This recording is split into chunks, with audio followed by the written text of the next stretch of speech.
Hey everybody, this is Dream, and today we've got an 11 game NBA slate.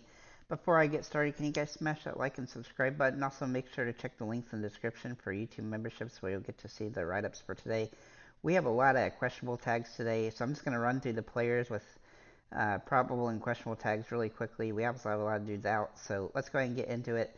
Uh, Make sure to check out Discord and all that in the description. So let's get into this there. So Barrett is questionable, Grimes is questionable, uh, DeLon Wright for the Wizards is out, Giannis is questionable, Crowder is out, Beaucamp is questionable, Hayward is questionable for the Hornets, Rozier's out, and Miller is questionable.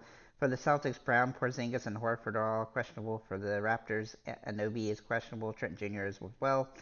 For the 76ers, Embiid is questionable, Oubre is out, and Batum is out. For the Spurs, Keldon Johnson and Jones are both questionable, and Vassell is out. For the Pistons, Duran is out, and Bagley is questionable. For the Cavs, Mitchell and Garland are both questionable, and Okoro is out. For the Magic, Carter is out, and Fultz is out. For the Bulls, DeRozan and Caruso are questionable. For the Nuggets, Murray is out. McCollum is out for the Pelicans. For the Suns, Booker, Beal, and Eubanks are questionable. For the Jazz, Kessler is out. For the Lakers, LeBron and Davis are both probable or questionable, and then Vincent is out. For the Trailblazers, Brogdon, Henderson, and Simmons is out. For the Rockets, Thompson is out, and for the Clippers, Plumlee is out. So let's get into the plays we do like today. Obviously, this is going to probably change a lot throughout the day, but we're just going to go through each guards here first, and then get into our forwards and centers.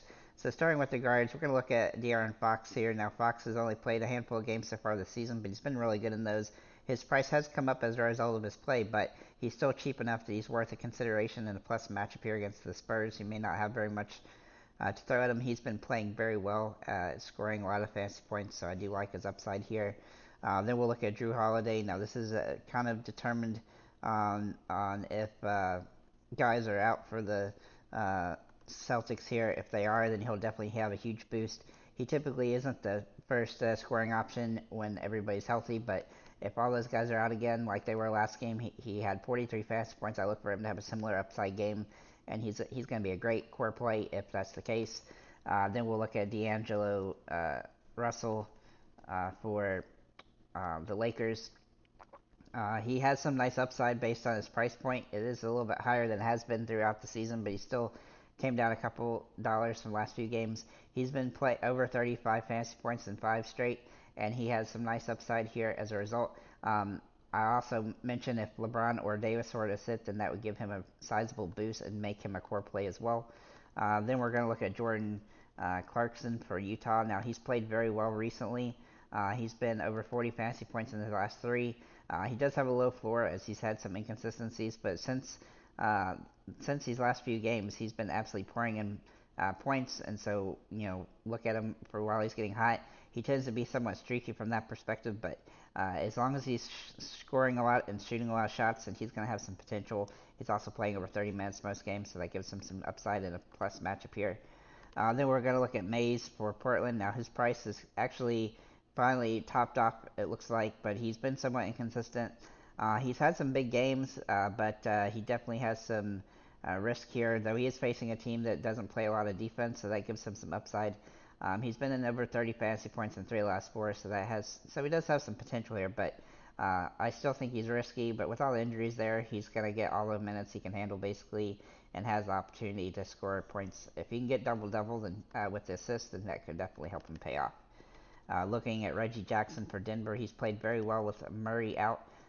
He's been also played over 25 minutes in 4 of the last 5, and he scored at least 22 fantasy points in those games, so that he has some good potential in this one, and he's relatively cheap still.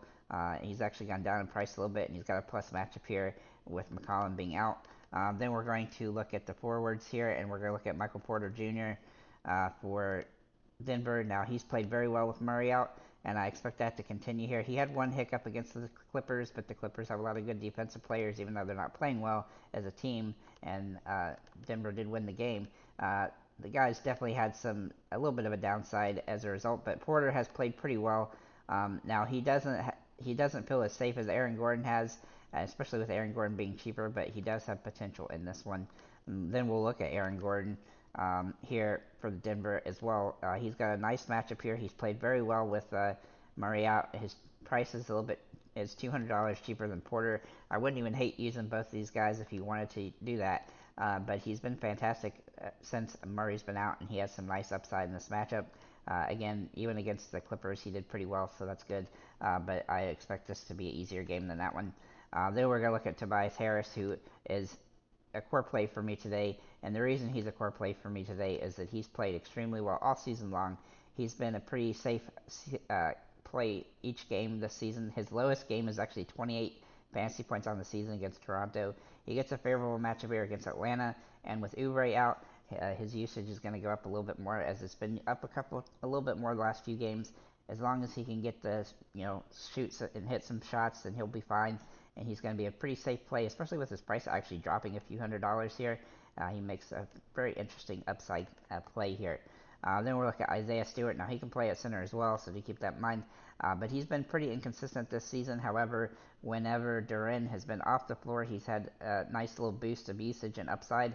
Now the last game he only played 19 minutes, but before that he's had two 35 or higher fantasy point games with Duren out, and Duren should be out today. If the minutes don't flounder like they did last game, then he should be good to go here. So if that's the case, then he'll be somebody I really like. He does carry a little bit of risk as a result of that limited minutes the last game, though. Looking at Sadiq Bey for Atlanta, he's just been inconsistent all season, but he has been pretty well.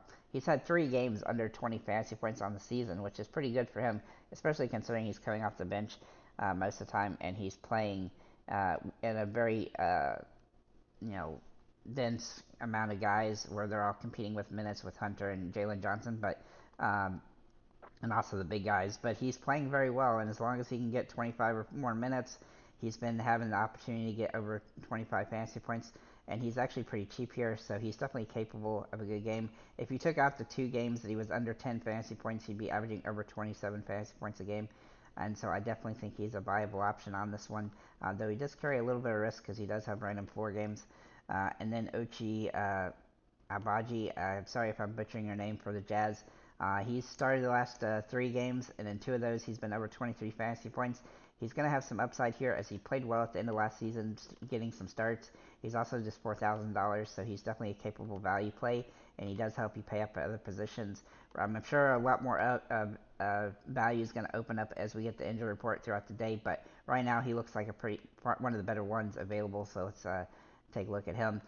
Looking at Nikola Jokic here, I'm including him if you want to do stars and scrubs.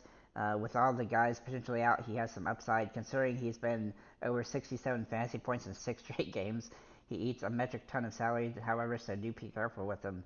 At $12,500, it's pretty rare to get somebody this expensive. So, but he is definitely in play. As we can see, there's lots of questionable tags in this one. But looking at Sabonis here, Sabonis has been very good with Fox in the lineup. In fact, in the 5 games Fox has played, 4 of those he's been over 51 fantasy points. His fantasy point production actually dropped while Fox was out, so I look for him to bounce back here and have a monster game, or continue his monster games with Fox in the lineup, as Fox has been back the last few games. I look for him to have a nice upside here and continue to just be a dominant force. Not only that, but he's placing the Spurs, who's not going to have a whole lot of defensive uh, against him. So then we're going to look at Randall for the Knicks. Now he does also play power forward, and he definitely fits in okay there as well. He's been over 42 fantasy points in every game since November 1st. He is scoring nicely and getting a lot of rebounds and assists too, so he's having a lot of upside. His price is still pretty good, though it has come up some, so do keep that in mind. Then for some value plays here, we're going to look at Jarrett Allen. He's kind of risky today at his price point, as he's a little bit more expensive than I'd like. Consider the fact that he's playing right around 26 to 29 minutes a game, and he's scoring about a fantasy point per minute. That said, if he can continue to increase his minutes, then his potential goes up, and he has a very safe floor at this position. Looking at Clint Capella, he's also been pretty consistent this season with around point per minute lately. Again, his big issue is the fact that he's limited in the minutes and the timeshare here, but he's been pretty safe and pretty consistent, so I do think he's a viable option here, though he does carry a little bit of risk. And then Mitchell Robinson also looks like a very fun play today for the Knicks. He's been playing very well lately, though he does have a low floor. He has been playing well and has 40 fantasy point upside, and so that draws him in a good option, especially in a plus match appearance the Wizards. So with that said, guys, thank you for liking, commenting, subscribing. If you have any comments or questions, feel free to leave them below, and have a nice day, guys.